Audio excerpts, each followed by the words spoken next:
السلام عليكم ورحمة الله وبركاته. الحمد لله نحمده ونستعينه ونستغفره ونؤمن به ونتوكل عليه ونعوذ بالله من شرور أنفسنا ومن سيئات أعمالنا من يهده الله فلا مضل له ومن يضلل فلا هادي له ونشهد أن لا إله إلا الله وحده لا شريك له ونشهد أن سيدنا ومولانا محمدا عبده ورسوله. أما بعد فأعوذ بالله من الشيطان الرجيم. بسم الله الرحمن الرحيم. يا أيها الذين آمنوا اتقوا الله حق تقاته ولا تموتن إلا وأنتم مسلمون. صدق الله العظيم وصدق رسوله النبي الكريم ونحن على ذلك من الشاهدين والشاكرين والحمد لله رب العالمين. درود شریف وایي.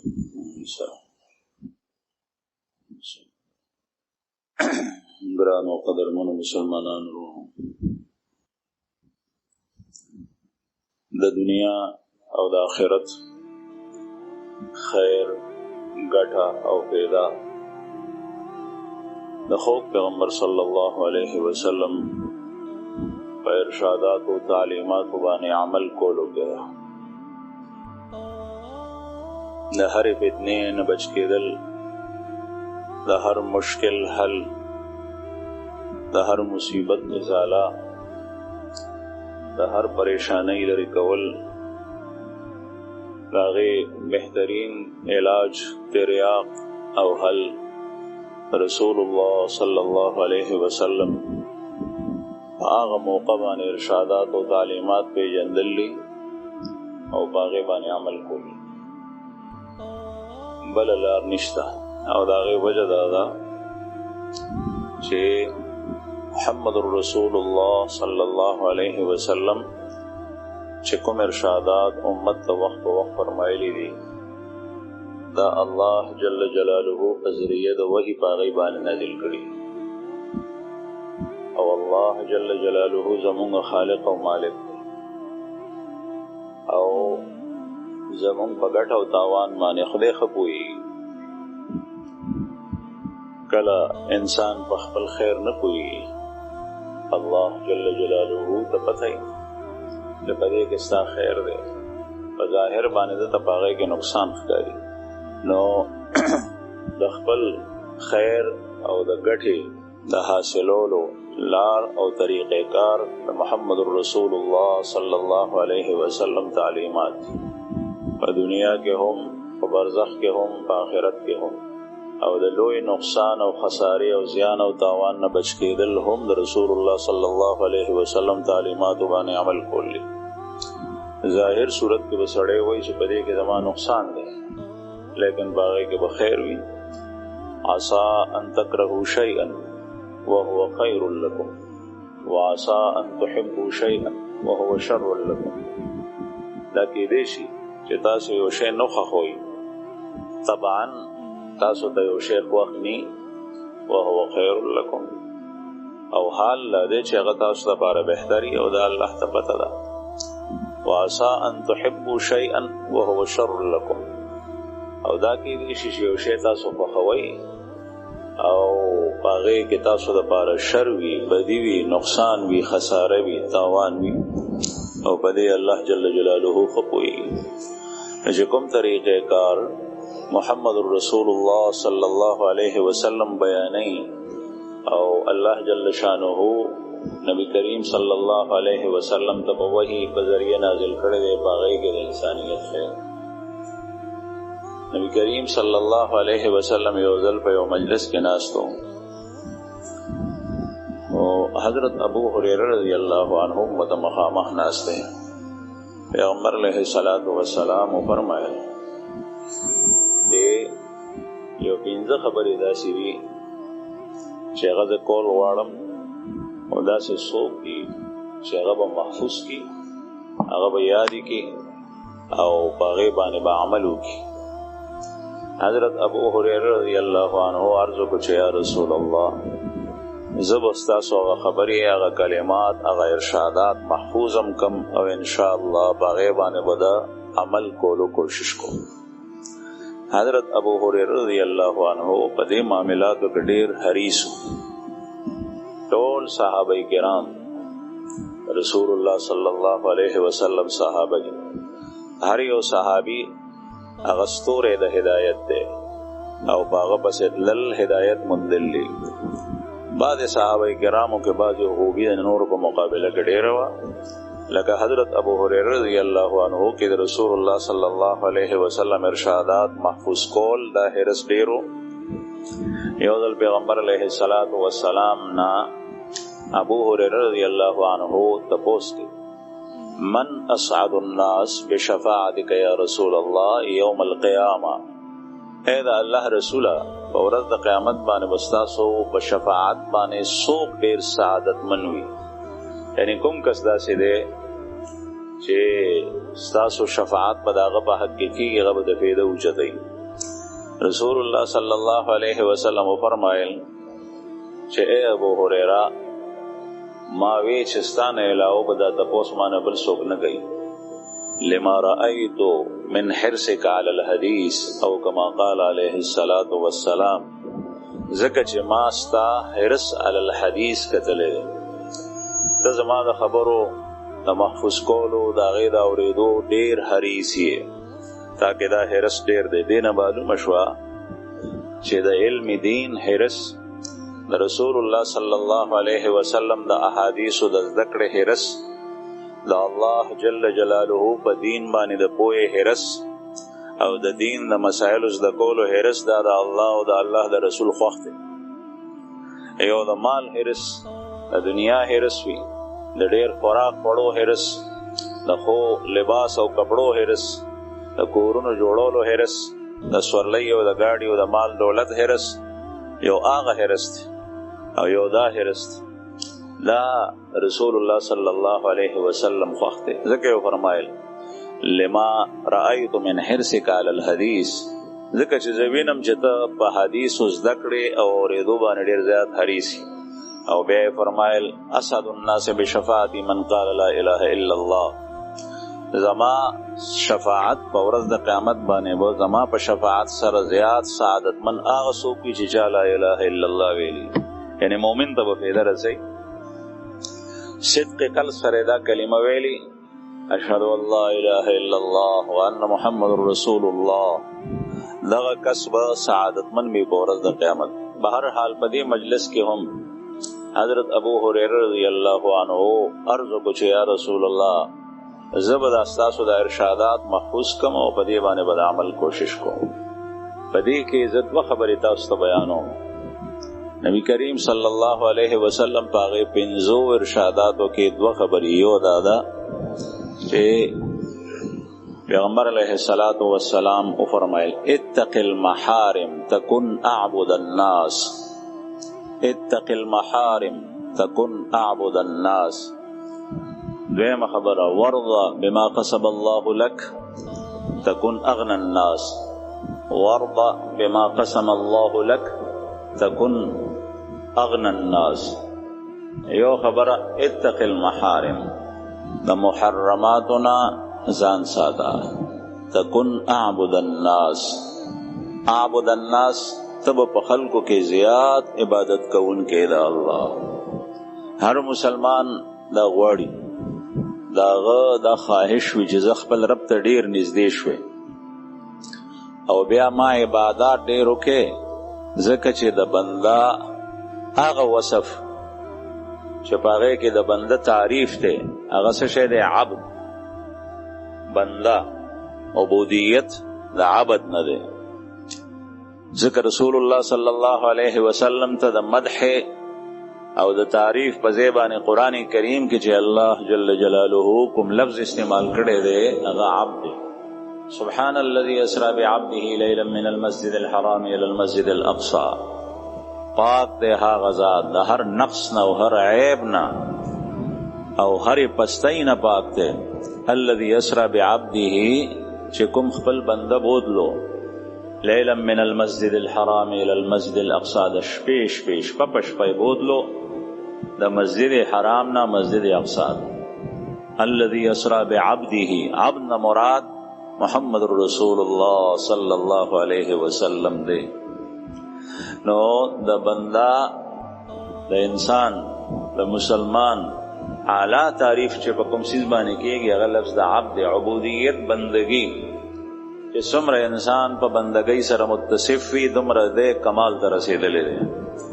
او الله جل جلاله داغه کمال په الوهیت سره دی، هغه معبود دی، پر ربوبیت سره دی، هغه رب دی، پروردگار دی، خالقیت سره دی، رازقیت سره دی، داغه جدا د کمال صفات.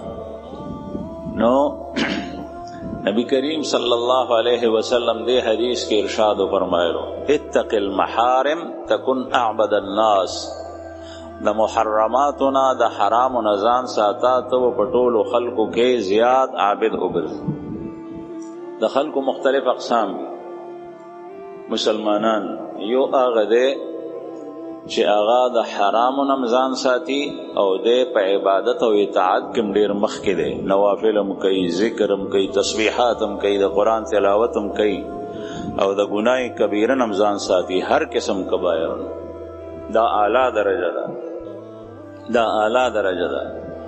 دویم آغا کستے چې آغا دا حرامو نزان ساتی دا عبادات اگر که کم دی، مثلا فرض کئی مز نوافل و دمر ذخیره نشتا، فرض نورجی نیسی دا نفل و دمر ذخیره نشتا، فرض صدقہ زکاة چه پہ واجب شیغور کئی دا نفل صدقات و دمر ذخیره و سغا نشتا، فرض حج کڑے دے یو لیکن نوافل حجونا و عمره دا دیلو ذخیره و سر نشتا، لیکن دکی و خوبی دا اغا صدا اغا دا حرام و دا کبائر نزان ساتل دا شے پا دکشتا. نو دے آغڑن بی تا خو نرسیگی لیکن دے دا نور نزیاد آلا و افضل لے. رسول اللہ صلی اللہ علیہ وسلم پا دے ارشاد مبارک کے دتا اعبد الناس وی غٹ عبادت کون کے دا طول خلق و نزیاد اغا دغا کستے چی دے دا حرام و نزان سات. او دریم نمبر بیا آغا دے چی آغا محرماتم کئی حرامم کئی، او دی سرسر دے نوافل و تسبیحات او دا تلاوت دا قرآن پاک او ذکرون ادام کئی، لیکن دے حرامم کئی. نچکل حرام کئی دے دا مثال اللہ سے شو لکا پیو کمرہ کے اے سی لگی دلی ایر کنڈیشن او دا غی دروازی او کلکی ٹول اخلاصی، نو آغا کوٹا و آغا کمرہ یخیگی نا زکا دا دی یو شے محفوظ کیگی نا. یا یو سڑے دے دا غا کندو دا غنمونو دا غلینا ڈکتے لیکن اغلان دے منگکانو سورے کڑے دے منگکرانا دا پکے و غنم ٹول لاندے بزمکا کی دی دے پورتا ناڑی و غزی. نو دا غسی دا مثال لے شکل دے طاعات کئی، ذکر و اذکار کئی، نوافل کئی، صدقات ور کئی، بل طرف دے حراموں کے مبتلا دے دا اعمال ضائع کی گی غا محفوظ کی گی نا. بیا سلورم کس آغا دے چی آغا ندا کئی و ندا کئی، یو طرف تا پا حرامو کے مبتلا دے بل طرف تا آغا سر ایسم نہیں کمل نشت، او آغا صرف و صرف امیدونا آرزو ارمان تمناگانے پدی پورے دے. بیا پدی کے بعض خلق داسی دی چی آغا چامڑی یا جوندی تلارشی بس دغا نیک کسر زما تعلق تے دا زیارت سره میں تعلق تے، دی جوندی کس سره میں تعلق تے، دا زما پیر دے باس دے وما جنت ترسی. نو دا امنیه دا آرزو دا تمنا دا. قرآن کریم کے اللہ جل شانہ فرمائیں لیس بیامانیکم ولا امانی اہل الکتاب، دا جنت گٹل او دا جہنم نہ بچ کے دل اغستاسو پا تمنا او پا ارمان او پا آرزو بانی ندی او نو دا اہل کتاب. اہل کتاب هم دا غی سار روگانی وی بدی معنی دا آخرت گٹا ندا، دا جہنم نلریوالے ندے او دوزخ تا نزدیقت ندے، بلکہ دا پا ایمان بانے دے، پا اعمال صالحو بانے دے، دا حرامونو پا بچ کے دو بانے دے. عرض میں دا کور زمائی عزتمندو چی رسول اللہ صلی اللہ علیہ وسلم پا دی حدیث مبارک کے حرامونا بچ کے دو تا او کم سڑے چا دا حرامونا بچ کی گی غط اعبد الناس ویلی پٹولو خلقو کے زیاد عابد او زیاد عبادت کا ان کے آغا کستے چا غط حرامونا زان سا. حرام سدي بعض حرام خو ښکاره دي لکه نشې کول حرام دي، زنا کول حرام دي، قتل کول حرام دي. بعضې سودونه داسې دي چې هغه په معاشره کې موجود وي د خلکو پام هغې ته نه دي. سود حرام دی، رشوت حرام دی. بعضې مسلمانان مجبوراً جبري طور سره یعنی د معاشرې د وجې نه هغه حرامو طرف ته لاړ شي، اگر که دی نه خو هغوی په هغې کې مبتلا شي. لکه په سود کې نن سبا یو هغه سودو چې په ابتدا کې به یو نن سبا دی د بینک په ذریعه باندې سود په هغې کې ډېر روڼه مبتلا دی. نو دا ګناه کبیره ده. یو سړی دی هغه په سودي کاروبار کې مبتلا دی او دی عبادت هم کوي، دی تهجد هم کوي، دی نوافل هم کوي، دی تسبیحات هم کوي. نو دا اعبد الناس نه دی. اعبد الناس هغه کس دی چې هغه د حرامو نو د دې کبیره نه ځان ساتي. یا یو کس دی هغه رشوت اخلي، په یو سرکاري محکمه کې ملازم دی، دی رشوت اخلي، نو دی په حرام او ګناه کبیره کې مبتلا دی. یا یو کس دی داغه په صحبت او داغه په مجلس کې د خلکو غیبت کیږي، دا غیبت ګناه کبیره ده. قرآن کریم کې الله جل شانه د غیبت تذکره کړې ده. کوم ګناه چې هغه په قرآن پاک کې ذکر شي او په هغې باندې وعید او سزا ذکر شي دا ګناه کبیره ده. قرآن کریم کې الله پاک فرمایي ولا يغتب بعضكم بعضا ايحب احدكم ان ياكل لحم اخيه ميتا فكرهتموه ولا يغتب بعضكم بعضا. اے مسلمانانو پتا سو کې د بعضې د نورو غیبت نه کوي، غیبت مه کوئ. ولا يغتب بعضكم بعضا ايحب احدكم، آیا تاسو کې یو کس دا خوښوي ان ياكل اللحم میتا، ان یاکل لحم اخیه میتا، چې د مړ ورور غوښه وخوري. فکرهتموه، تاسو دا نه خوښوئ، د دې نه کرکه کوئ. بیا انسان غوښه، بیا د مسلمان غوښه، بیا هم ژوندی نه مړ د هغه غوښه خوراک تاسو نه خوښوئ او پردی غیبت کول هغه داسې دی. الله جل شانه په خپل کلام کې غیبت ته تشبیه دې سره ورکړې ده. او دا مړ ورور ځکه چې کله ته غیبت کې نو دی موجود نه دی په هغه مجلس کې، هغه ته پته نه لګي، هغه غایب دی او بیا ستا ورور دی او ته د هغه غیبت کې مبتلا یې. نو بعضې ګناهونه داسې دي، بعضې ګناه داسې ده چې د سړي وس برکېږي نو دی هغه کوي. پردی ځمکه لاندې کول، پردی امانت خوندي کول، پردی حق نه ادا کول، د لور حق دی، د خور حق دی، هغه نه ورکول. مورث مړ دی، د پلار په میراث کې د زامنو سره د لوڼو حصه ده. البته للذکر مثل حظ الانثیین، د نر دپاره دوه برخې دي او د زنانه دپاره یو برخه ده.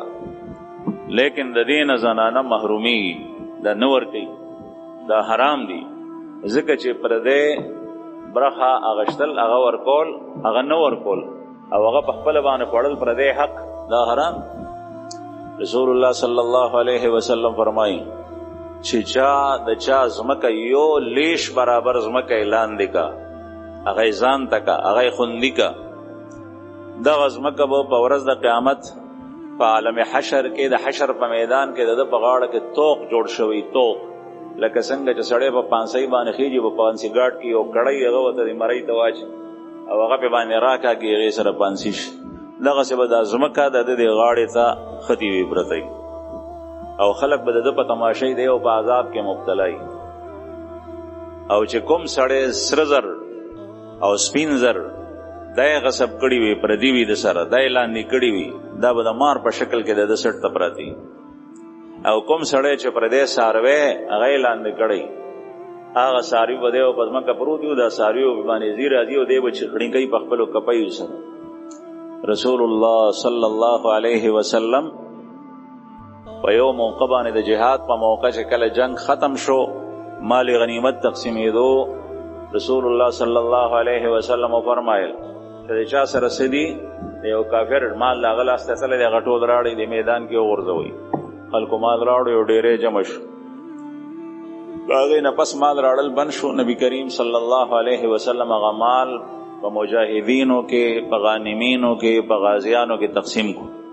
او د هغې طریقه ده چې خمس 1/5 پنځمه برخه دا به بیت المال ته ځي او دا 4 اخماس 4/5 سلور برخه دا بغانمین و مجاهدینو کی تقسیمی مال تقسیم شو. دا تقسیم نپس یو سړی رالو هغه د رسی او پړې را یو ټوټه راړه ویچه یا رسول الله دا ما سره پاتې شي وا دا والی. نبی کریم صلی الله علیه وسلم وتو فرمایل چې اوس به په دې سکو ځکه چې مال خو د تقسیم شوی دی او دا مثلا په سونو یا په زرګونو خلق ته پدای کې بدای یو ټوټه څنګه تقسیم هم چې دا ډیری کې دا بل شا په برخه کې راغلی اوس دا ځان سره واخله او په ورځ د قیامت به دا راړي په ورځ د قیامت به راړي. یعنی دومره مال پردې چې هغه چا سره پاتې شو د ملک اداره حکومت هغه سره چې د عوامو مال وي او زوري چلیږي او غصب کوي هغه ار یو شی چی وي دا به د دې ملک د مشرانو نه تپوس کی یو ادنا مسلمان او مزدور سړی چې هغه د چا شی ناحق اغشتي هغه به مراړي. الله جل جلاله سره به فیصله په غرمت او په مالداري باندې نه کیږي چې دا سړی غریب دی سړی عادت یې ورکا لکه غل اونې وشي ندلته کې بازی وای چې سړی څه چلو شو تمره شه دغه کو په دی باندې تاسو دې زوري دې ملامت کوي ورکی نه. الله جل شانو په عدالت کې چې چا زیاته کړي دي داغه غربت تا داغه فقر تا هغه ته بنشي کوي بلکې داغه سره به حساب کیږي. او چې یو مالدار په دنیا کې اونې ویشي نو داغه د مالدارۍ د وجنه خلک داغه د خلاصولو کوشش کوي ځکه چې دا کس زمونږ د کلی مشر دی خان دی پلان کې دی ډینګړی دی دا خو د بې عزتي ده داغه د خلاصولو کوشش کوي. رسول الله صلی الله علیه وسلم په عدالت کې دا الله جل جلاله په عدالت کې او په شریع عدالت کې په قضا کې فیصله په غربت او په فقر باندې نه کیږي هغه په خاندانی تعلق باندې او په اجنبیت باندې نه کیږي چې دا اجنبی دی ویني سویډه بوا او دې سړی پسې خلق ته پر جنبه دا اور پسې دیونی سا. رسول الله صلی الله علیه وسلم په زمانہ کې یو زنانه هغه غلا کړی و دا الله د رسول په زمانہ کې دا کارونه شوي دي او دا امت لپاره تعلیم دی چې پر روانو خلکو کې کله دا کارونه وشي دا غي حل هم دغه دی دا غي سزا هم دغه ده هغه باندې به دغه حدود جاری کیږي. دا الله جل شانو خلکو ته خول نبی کریم صلی الله علیه وسلم په زمانہ کې زنانه غلا وکړه هغه ثابت شو پاغه باندې ثبوت ورسېدا پیغمبر علیه الصلاۃ والسلام په پاغه باندې اوس حکم صادری چې د دې لاس پرې کړی شي. هغه زنانه خاندانی زنانه و د اعلی خاندان سره تعلق د قریش خلکو کوشش کولو چې هر د زنانه په څه طریقه باندې اخلاص شي. نو تازه اسلام ته خلق ران نه وته بعضی وی چې دا سفارش به کوي څوک نبی کریم صلی الله علیه وسلم نو باغه کې انتخاب د اسامه بن زید ابن حارثه رضی الله عنهما وشو. دا د زید ابن حارثه بچو اسامه او د رسول الله صلی الله علیه وسلم ډیر خوخو او زید ابن حارثه د پلار دی دا هغه کس ته چې رسول الله صلی الله علیه وسلم په زیبان نیولې او متبنا نو دغه اسامه انتخاب وشو چې د الله رسول ډیر خوښ ته د خبره برت کینا نو سفارش بدی اوسي. پیغمبر علیه الصلاۃ والسلام ته چې کله اسامه ابن زید خلکو تیار کو او چې کله دا وی د رسول الله صلی الله علیه وسلم رنگ مبارک د غسین سر شو هغه کس سفارش کوي چې کوم ډیر خوښ سره دا غیر رنگ مبارک سر شو او وی فرمایل اتشفع فی حد من حدود الله تدا الله جل شانه یو حد مقرر کړی دی او ترازه ما ته دا غي حد سقوط د پاره دا غیر ساقطولو د پاره سفارش کوي چې دا حد ساقط شي. به فرمایل کچری زمال لور فاطمه اعاذها الله منها اغه دا غلا کړي نو لقطعت يدها ما به دا غي ملاس پرې کړ دا خلا بل زنا دې کې خاندان تعلق اعلی تعلق تا خاندانی عزت او شرافت بدی باندې کار نکي. نن سبا په هر محکمه کې دا کار کی اجنبي سړی غریب سړی تعلقات نشته دی هغه دی کی خوري داغه حق غصب کیږي او چې کوم یو کس تعلق والده مالدار ده خاندانی ده داغه غریب حق هغه ته ورکول کی دې ته غصب ویل کی اور د قیامت باندې بدا فیصله کی. رسول الله صلی الله علیه وسلم فرمای اتق المحارم، د حرام نزان ساته، محرماتنا تکن اعبد الناس، تب په خلقو کې زیات عبادت کوونکې جوړ شي.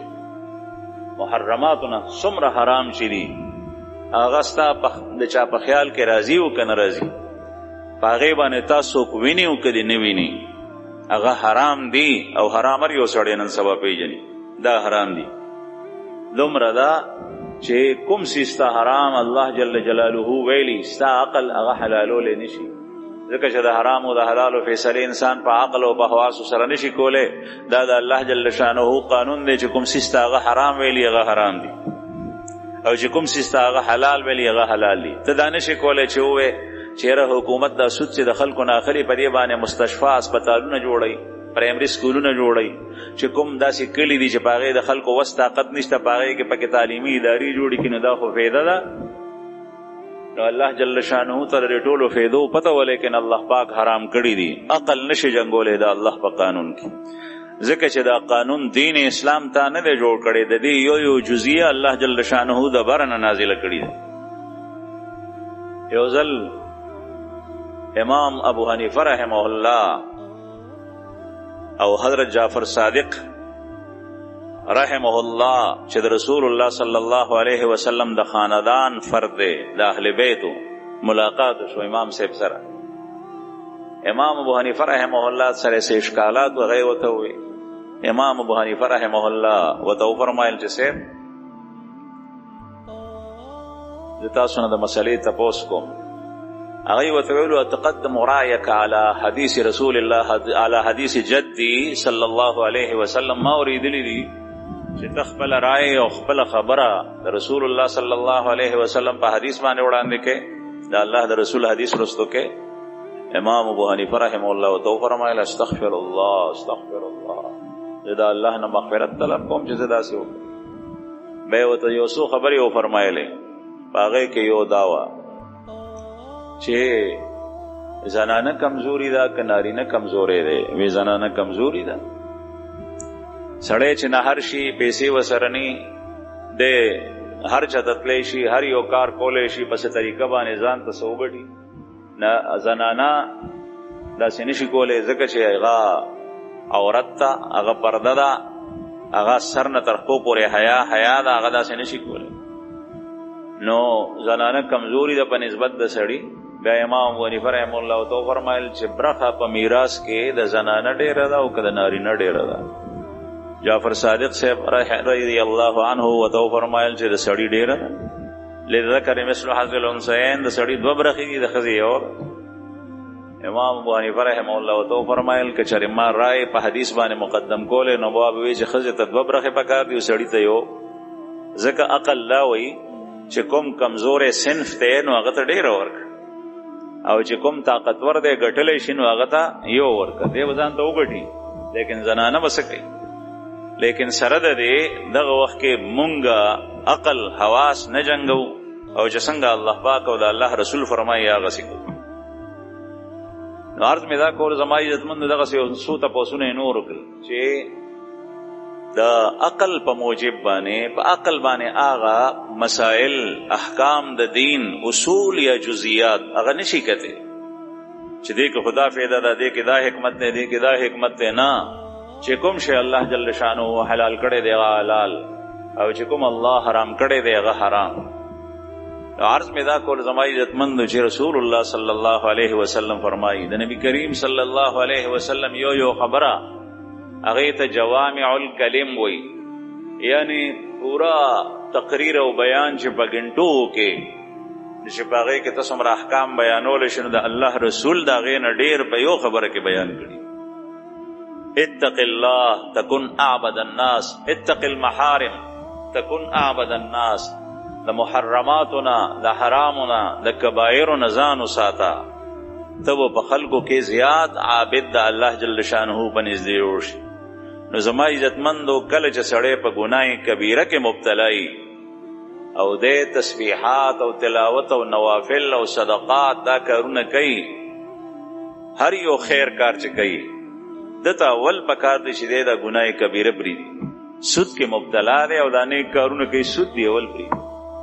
په رشوت کې مبتلا دی او دا نیک کارونه کوي، رشوت دی اول پرېږدي. په نشه کې مبتلا دی، نشه دی اول پرېږدي. په زنا کې مبتلا دی، زنا دی اول پرېږدي. په پردي غیبت کې مبتلا دی، غیبت دی اول پرېږدي. د مظلوم او د عاجز او د فقیر نارینه زنانه کونډه رنډه د هغې ځمکه اعلان کړې ده او دې سره سره دا ټول نیک اعمال او تسبیحات او نوافل هم کوي، هغه دی اول پرېږدي. پردې حق ته ورپورې د چا مال یې غصب کړی دی، ده ته پته د بل چا ته پته نشته دی، د هغه وارثان شته که هغه مړ دی، اول هغوی ته د حق پردې واپس کړي، د هغې نه وروستو دی بیا دا کارونه کوي، دا کارونه به ورته فایده ورکړي. دویم رسول الله صلی الله علیه وسلم حضرت ابو هریره رضی الله عنه تو فرمایل ورضا بما قسم الله لك تكن اغنى الناس. اے ابو هریره که ته په ټولو خلکو کې غنی او مالدار جوړېدل غواړې نو الله جل شانه چې ستا په قسمت کې څه لیکلي دي په هغې باندې راضي اوسه. ورضا بما قسم الله لك تكن اغنى الناس. الله جل شانه چې ستا قسمت کې څه لیکلي دي په دې باندې راضي اوسه. دې ته ویل کېږي قناعت. قناعت مونږ په پښتو کې جدا جدا ټکي نشته، مونږ هر یو ته صبر وایو. پشته برخه باندې صبر کول بس. تا ته الله جل شانه څومره تنخوا درکوي، څومره مال یې درکړی دی، نقد یا د ځمکې په شکل کې یا د کاروبار په شکل کې یا د نوکرۍ په شکل کې یا د نقد ګټې په شکل کې یا د مال او اسباب په شکل کې څومره یې درکړي په هغې باندې راضي اوسه. بس ورضا بما قسم الله لك تكن اغنى الناس. په ټولو خلکو کې به زیات مالدار جو. یو بزرگ دی عبدالرحمن نومې دی، هغه وایي چې زما مخکې اول دوستی او تعلقات او ملګرتیا د مالدارو خلکو سره وه. هغه خلکو سره چې هغه مالدار و، بنگلې وې، کاروبار او مال و، نو چې چاته مې کتل نو زه به سخت پریشان وم. زما عمر غمجن او لوړن بل څوک نو ستړی به وم، ستومانه به وم کور ته چې به راغلم او سوچونه به مې د شپې کول خوب به نه راته. یو ورځ مې بلکل چوټ هغه ټول ملګري پرېښول او رالم د فقیرانو سره مې دوستي جوړه کړه چې کوم غریبانانو او د دنیا د مال په اعتبار سره زمانه لاندې طبقه وه چې هغوی څخه رالم نو داسې ورځې شپې مې شوې چې زمانه په آرام کې ما څوک زیات نه لیدل، ځکه چې د هغه کور به زما د کور نه کمزوری و، د هغه سره به مال زما د مال نه کم و، د هغه لباس به زما د لباس نه کمزور، زما به ترې اعلی و، د هغه خوراک څښاک نه به زما خوراک څښاک اعلی و. نو ما چې به ځان ته کتل هغه کته که ما به د الله شکر ایستو او په هغې باندې امید الله جل شانه شکرونه ادا کول او بیا هیڅ غم نو هیڅ مطلب. نو عرض مې دا کول زما عزتمندو چې کله انسان د بل ځان نه بره ته ګوري، ترمذي شریف کې حدیث دی، د دنیا په لحاظ سره د ځان نه لاندې کس ته ګوره چې تا نه چا سره نعمتونه کم دي او چې کوم تا نه بره دی هغه ته مه ګوره، چې تا نه بره دی هغه ته ګورې نو تا نه به د شکر ماده ختمه شي، په تا کې به حسد او حرص پیدا شي او دا غټې بلاګانې دي چې سړی په مصیبت کې مبتلا کې حرص او حسد او ته چې ځان نه لاندې ته ګورې نو په تا کې به قناعت او په تا کې به شکر پیدا شي. ته وایې چې الحمدلله ما ته خدای پاک هر څه راکړي او په دین کې، په دیندارۍ کې، په تقوا کې، په للهیت کې، په ایمان کې، په اعمال صالحو کې، په تقوا او تورع کې د ځان نه بره کس ته ګوره چې تا نه څوک زیات مخکې دی، د عمل په لحاظ سره، د ایمان په لحاظ سره، د دین په لحاظ سره. چې کله د ځان نه بره کس ته ګورې نو په تا کې به حرص پیدا کېږي چې زه د دغو نه شوې، چې دی څنګه د الله جل شانه فرمان بردار دی چې زه داسې شوې، چې دی څنګه تهجد گزار دی چې زه داسې شوې، چې دی څنګه سخي دی سخاوت کوي چې زه داسې شوې. دا حرص او لالچ به پیدا کېدو نو د هغه په شان به جوړېدی او دا خبره ده. او بهرحال نبی کریم صلی الله علیه وسلم فرمایي چې ورض بما قسم الله لك، الله جل شانه چې تا ته صدر کړي دی په هغې باندې راضي اوسه بس ما ته چې خدای سره کړي دا ډېر کېدی شي تا ته چې الله جل شانه دا لږ درکړي دي دا تا لپاره مفید او چې کله ډېر درکړي هغه مفید دي. او په دې امت کې داسې واقعات تېر شوي. رسول الله صلی الله علیه وسلم ته یو کس راغی، په ظاهر باندې هغه مسلمانو، خو در پرده والله اعلم ځکه بعضې حضراتو لیکلي چې منافق. نبی کریم صلی الله علیه وسلم ته وایي ما ته سوال وکړه چې خدای مال راکړي، زما څاروي ډېر خوښ دي. هغه زمانه کې مال څاروي و. نبی کریم صلی الله علیه وسلم ورته وفرمایل چې تا ته خدای څه درکړي دي په دې باندې قناعت کو او په دې کې د الله جل جلاله حق ادا کو او شکر وباسه. دا بس ده. هغه کس لاړو، بیا څه وخت پس راغلی وی چې صاحب ما ته دعا وکړه چې ما ته الله پاک مال راکړي. په دویم یا دریم ځل باندې نبی کریم صلی الله علیه وسلم یې مجبور کو بیا بیا براتلو نو د الله رسول ورته دعا وغوښته. او نن سبا اکثر رونه دغه دعا غواړي چې راشي وایي زه بیعت کوم، او چې ورته وایي چې بیعت ته رستو راشه نو دی وایي چې زما دا مسلې دي دا مسلې دي دا مسلې دا دی بیعت دې دپاره کوي چې زما هغه مسلې حل شي، چې مالداري راشي، دا کار وشي دا کار وشي دا کار وشي. رسول الله صلی الله علیه وسلم هغه ته هغه وخت دا دعا نه ده کړې. د مغفرت دعا یې بغیر د غوښتو نه کړې ده، د علم دعا یې بغیر د غوښتو نه کړې ده، د حکمت دعا یې بغیر د غوښتو نه کړې ده. عبدالله ابن عباس رضی الله عنهما د رسول الله صلی الله علیه وسلم دومره خدمت وکړو چې صرف اوبه یې راوړې، مبارک ته بهر د بیت الخلا سره کېښوې. د الله رسول تپوس وکړو د شپې چې دا اوبه چا ایښي؟ ورته وویله شو بي بي چې دا دې ماشوم ایښي دي. عبدالله ابن عباس یې وړوکی و نو ځان سره یې جوخ کو. عبدالله ابن عباس وایي زه ځان سره جوخ کم. فضمني رسول الله صلی الله علیه وسلم، زه ځان سره جوخ کم او ما ته دعا وغوښته. او دعا یې څه وغوښته؟ اللهم علمه القرآن، اللهم فقهه فی الدین، اللهم علمه الحکمه. یا الله قرآن ورته وښیې، د دین پوهه ورته وښیې او د حکمت او د دانایي خبرې ورته وښیې. دا یې بغیر غوښتو دا دعاګانې کړي. لیکن د مال دعا دا یې فورا نه ده غوښتې. ولې؟ کېدای شي د هغه کس دپاره باعث د نقصان وي. او چې څنګه دا دعا ورته وکړه هغه ته الله جل شانه څاروي ورکړي. بعضې کتابونه لیکلي دي چې هغه څاروي دومره زر زر هغه ګډې بیزې لنګېدی چې تا به وایي چینجي دې بس روځي. ډېرېدل لږ وخت کې ډېر زیات شو. د مدینې نه بهر ووت نو اول 15 وخته مونځ ته راتلو او بیا به په هفته کې صرف د جمعې مونځ ته راتلو، نور ته به نه راتلو. او بیا څه وخت داسې رالو چې د جمعې مونځ ته راتلل یې بند شو. نبی کریم صلی الله علیه وسلم تپوس وکړو چې فلان کې څه شو؟ وایي چې یا رسول الله هغه سره خو څاروي ډېر شوي دي، هغه د مدینې نه بهر ووتو نشي راتلی مونځ.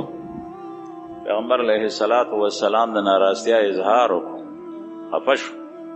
بیا نبی کریم صلی الله علیه وسلم د زکات وصولولو دپاره د الله حکم پوره کولو دپاره و خلکو ته چې کوم به صاحب مال و هغې ته به کسان استولو، سړی واستولو وې ده نه م راړئ.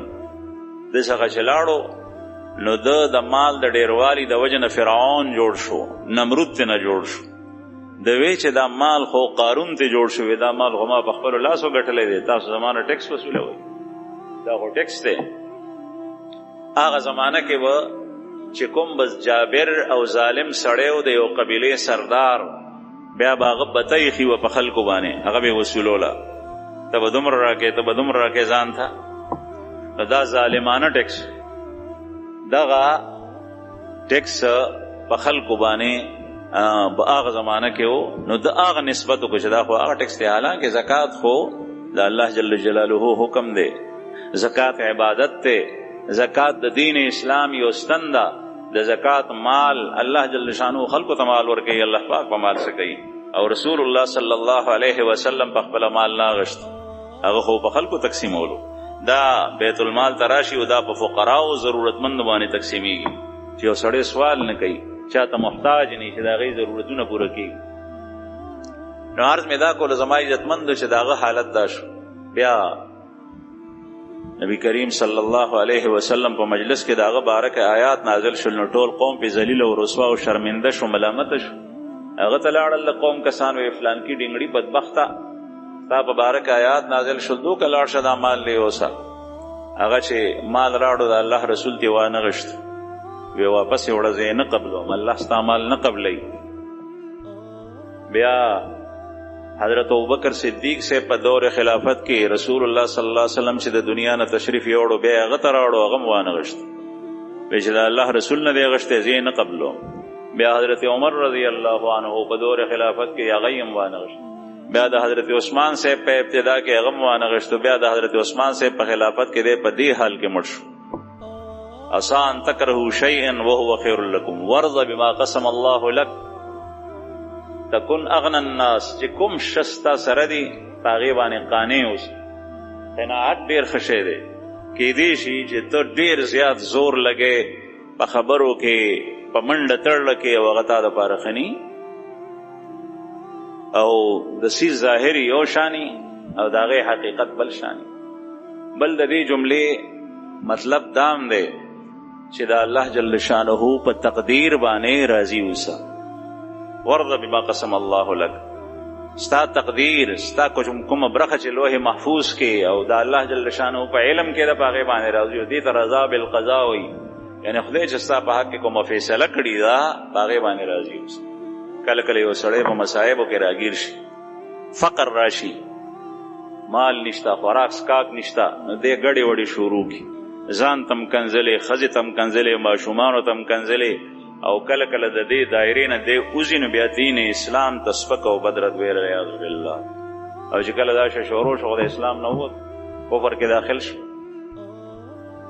نو د الله جل شانه په تقدیر باندې راضي اوسه. بس الله جل شانه دا فیصله زما په حق کې کړې ده. ټیک تاسو چې د صحابو په سیرت باندې نظر واچوئ نو حیران بشئ.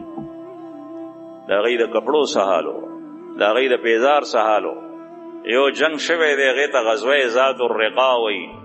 حضرات علماء کرام په دې پنډه کې ناست دي، هغوی ته پته ده د هغې وجه تسمیه چې ذات الرقا د دې جنگ نوم ولې دی. یو وجه تسمیه دا ده چې په دې کې صحابه کرام د چا سره پیزار نو خپې ابلغ پیو، جنگ هم کوي خپې ابلغ پی دي. داسې لوغونې کوره پورې خپې ابلغ پی لاړ شي، زمونږ څه حالت جوړي. په لاره کې غنې راځي، ډکې راځي، کاڼي راځي، تیره کاڼي راځي، سرې شګې راځي. لږ ساعت دپاره په ګرمه ځمکه سړی نشي تللی، بیا د عرب ریګستان د هغې تصور دی وکړو، بیا بربنډ خپه. نو هغه ځای کې وایي کاڼي داسې وو چې هغه ډېر تیره وو، د هغې تیرو کاڼو د وجې نه په هغې باندې خپې ابلې خپې تلل ګران وو. نو صحابه کرامو چې به چېرته په لاره کې چیړه مونته دا زړې کپړې چیړلي ټوکړې دا به یې راغشتې، دا به یې د خپو نه تاولې. په دې حالت کې هغوی جنګ کړی. نن سبا څوک په معاشره کې داسې کس څوک لیدی شي وي دې حد ته څوک دلی دي؟ او دا د الله حکم پوره کولو ته تلل صحابه کرام، د الله جل شانو د دشمن سره جهاد ته تلل چې په هغې کې مرګ او ژوبله دواړه شته. او حالت یې دا دی، د لوږې حالت یې دا چې ابو عبیده ابن جراح رضی الله عنه یو کجوره ورکوي، او صحابي نه چا تپوس وکړو چې په یو کجوره به د ورځې ستاسو څه کېدل؟ یوه کجوره یو دانه په ټوله ورځ کې. وایي موږ ته د هغې قدر هغه وخت کې معلوم شو چې کله هغه یو دانه هم نه وه. بیا وما غاډوکي ځان سره سنبال کړي د کجورو ګېټ کې، هغه ومه خوله کې وال، خوله کې ومه لیاړې پیدا کېدې، هغه ومه تېرو، او کله ومه هغه وړکل، هغه ومه سپ وال. په دې حالت کې د الله حکم پوره کړی د دنیا یو کاروبار ته نه دی دی. نن سبا اټلي ته ځي نو بچی استئ، پیسې په باندې ورکړي، بیا په لانچ کې کیني او د غاړې نه باندې فایرنګ کېږي چې څومره پکې مړه شول څومره ژوندي شول پته یې نه لګي. دا جهاد ته روان دی د رزق د ګټلو لپاره. دلته نه ځي، قسمت کې چې څه لیکلی دی د هغې نه څوک ډېرولی نه شي. وارض بما قسم الله لك تكن اغنى الناس. ستا تقدیر کې چې څه لیکتي نو هغه په هغې باندې راضي اوسي. ته په خلکو کې زیات مستغني، غني، بے پروا انسان په تقدیر کې څه لیکلي دي الله جل شانه ته پته ده. بیا د یو څه ظاهر یو شان وي، باطن بل شان وي. کېدای شي ستا بچی بیمار دی او د دې نه په غټ مصیبت الله جل شانه وخته کړی وي. عبدالله ابن عباس صاحب ته یو زنانه راغله، وایي چې صاحب یو زنانه ده په استحاضه کې مبتلا ده. استحاضه هغې ته وایي چې د زنانه ماهواري په خپل وخت باندې بنده نه شي او هغه وینه یې جاري وي مسلسل شپه ورځ بندېږي نه. عبدالله ابن عباس صاحب ته وایي چې د مزد به څنګه چل کوم؟ وایي چې د هر یو مزد دپاره غسل کوم. زنانه وی چې دا خو ډېره ګرانه ده ځکه ساړه دی هر یو مونځ دپاره غسل کول دا ګران دي. عبدالله ابن عباس به ته جواب ورکوي چې الله جل شانه د دې نه په سخت مصیبت کې مبتلا کولی شي، په دې صبر کو.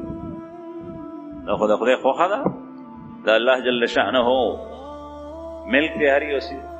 او الله جل شانه ښایي په خپل کلام پاک کې په سورې کهف کې واقعات ذکر دي. خضر علیہ السلام او موسی علیہ السلام هغه روان دي، په کشتۍ کې کېناستل او کشتۍ چې کوم دی نو هغه خضر علیہ السلام سورۍ که موسی علیہ السلام ورته داسې کوي بغیر کرایې کېنولو پردۍ کشتۍ سورۍ، ځکه چې شرعاً پردۍ کشتۍ سورۍ کول دا په پردي ملکیت کې تصرف کول دي، او شرع تا ته اجازت نه درکوي چې بغیر اجازت د چا په ملکیت کې تصرف وکړي. دومره تصرف نشي کولی چې په جومات کې پیزار پروت دی او دسماتي ته ځې او دس تازه کولو ته ځې او خپل پیزار په ځای باندې پردی پیزار واچي، دا نشي کولی. په ورځ د قیامت به تا نه تپوس کېږي تا پردی پیزار ولې اچوي، دومره هم نشي کولی. خلک دې کې احتیاط نه کوي، نو په پردي ملکیت کې تصرف نشي کولی. ځکه موسی علیہ السلام هغه ته وایي کشتۍ پردی سورۍ کې دا خو ته غلط کار شرعاً ټیک نه وه. حضرت خضر علیہ السلام ورته ووایي چې تا ته ما ویلي چې ما نه به تپوسونه نه کوې، شاګردي به هله کې چې تپوسونه نه کوې. وایي ټیک ده ګورو به مخکې بیا یو هلک لوبې کولې د هلکانو سره، خضر علیہ السلام د هغه هلک سره ونیو او هغه یې قتل.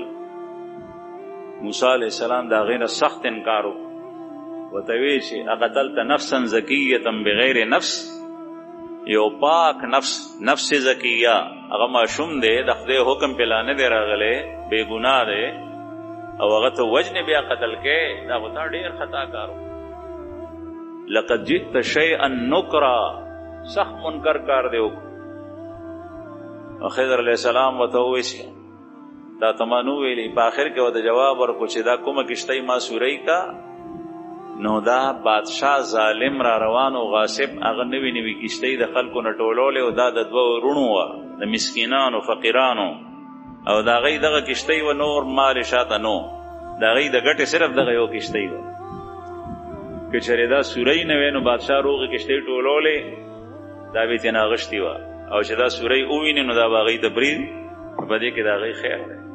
عسى ان تکرهوا شیئا وهو خیر لکم، دا الله جل شانه په تقدیر باندې راضي اوسي، دا الله جل شانه په تقدیر باندې راضي اوسه. کېدی شي چې د دې نه علاوه بل حالت ته غواړې په هغې کې تا ته غټ نقصان وي. زه یو ځل په حرم شریف کې په طواف کې ګرځېدم، نو هغه زمانه کې خلک به کم وو، یو زنانه ده هغې سره کرسۍ ده، د مزیداره کرسۍ د ویلچیر د ماشومان چې پکې کېنئ، ښه قیمتي کرسۍ وه. زه داسې په تیزو قدمونو د هغې نه مخکې شوم چې مخکې شومه کرسۍ کې ما وکتل، نو په هغې کې د دې زنانه زوی و، هغه پکې پروت دی او د هغه شونډه شنه شوي وه، برې ترې راغلي وو، او د هغه باډي داسې وه لکه زما د ګوتو ته ګوره دومره خپې وې او لاسونه یې داسې نري نري وو، د لاسو د خپو هډوکي داسې وو لکه لا ګوتې زم، او یو خپه یو طرف ته وه بله خپه بل طرف ته وه، دغسې لاسونه ګډوډ، دغسې دا مخ څېره یو سترګه یو شان بله سترګه بل شان. ما سوچ کولو چې دا زنانه الله جل شانه په دې امتحان کې مبتلا کړې ده چې دا د خپل اولاد خدمت کوي او که نه، بس دې دپاره دغه بس دا چې د الله جل شانه په کړو صبر وکړي، د الله په تقدیر باندې راضي وي. دې ماشوم ته صفا کپړې اچولي، دی په ویلچیر کې کېنولی، خپله طواف کوي، په ده باندې هم دا طواف کوي، دغه عمره بس ده. الله جل شانه په دې عمل باندې د دې نه راضي شي او په دې عمل باندې دې ته جنت ورکوي، ځکه چې په دې کې اخلاص دی. د هر چا امتحان دی. الله پاک په هر څه باندې قادر. زمونږ دا سوچ چې د اولاد مې روغ وی او بیا نن سبا داسې بدبخت او بدقسمت هم شته. ما ته څو مسلې راغلي دلته چې په خېټه باندې زما د کور والا ماشوم دی، خو هغه ماشوم نارمل نه دی، د هغه د خولې الفاظ دی ټیک نه دی، د هغه یو سترګه داسې ده، د هغه لاس داسې دی، د هغه خپه داسې ده. آیا هغه ماشوم موږ ضایع کولی شو؟ جوړ ماشوم روغ ساه اخیستل شروع شوي او دا ماشوم موږ ځای کړو، زه ورته وایم دا خو قتل، دا ماشوم تا جوړ کړی دی، دا خالق ته د دې ماشوم ته رازق ته دا خو د الله جل شانو طرف نه امتحان دی. بل چې روغ ماشوم وي نو هغه ستا ملکیت دی، او چې کله کنډم وي نو هغه بیا ستا ملکیت نه دی، ځکه چې هغه نوکري نشي کولی تا ته ګټلی نشي. دا دنیا دارالامتحان دی، تا په امتحان کې اچوي. تا ته چې کوم نعمت درکوي په هغې کې هم ته په امتحان کې نیک روغ رمټ اولاد یې درکو، بیا په امتحان کې اوس هغه ګوري چې ته د دې اولاد په پیدایش باندې د الله شکر ادا کوې او که نه، د دې اولاد سم تربیت کوې او که نه، د دې روغ رمټ اولاد تربیت تا په هغه لارو نه کو رسول الله صلی الله علیه وسلم چې کوم تعلیمات یې هغه ته د هغه آداب نه خول، هغه اخلاق دې ورته ونه خول، هغه دې په نورو لارو چارو باندې سر کو. تا نه به الله جل شانو په ورځ د قیامت تپوس کېږي.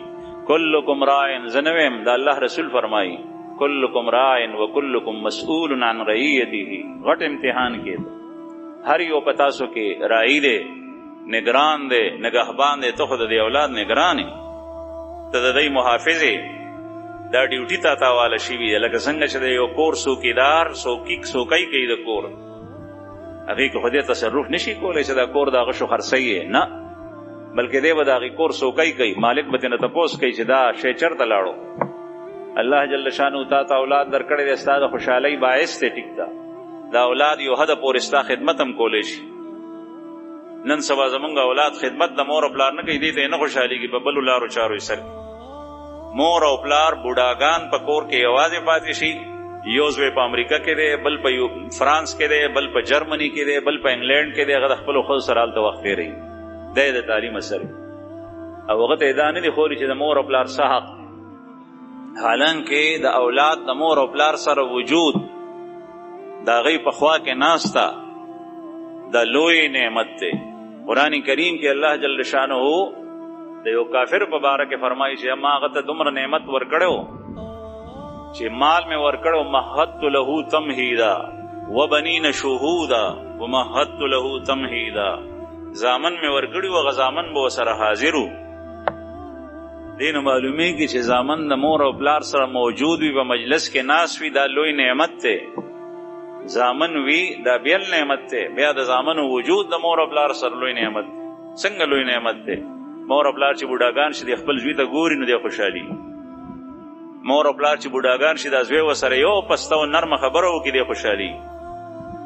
او چې 50 لک روپۍ ورته داسې په دې جولۍ کې اور دی خبره ورسره سخته کې او مخ ته نه بل په لاړولی خبره ورسره نه کې، په دې نه خوشحالېږي بوډاګان. د هغوی زړه چې ټکور کېږي او تسلي ورته رسي په خبرو باندې.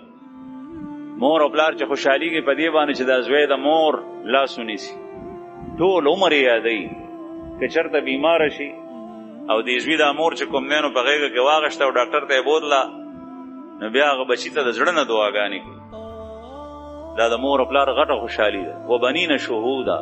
لیکن دلته داسې نه، ولې د غلط تربیت اثر دې ته خوشحالېږي بس په امریکا کې ناست دی.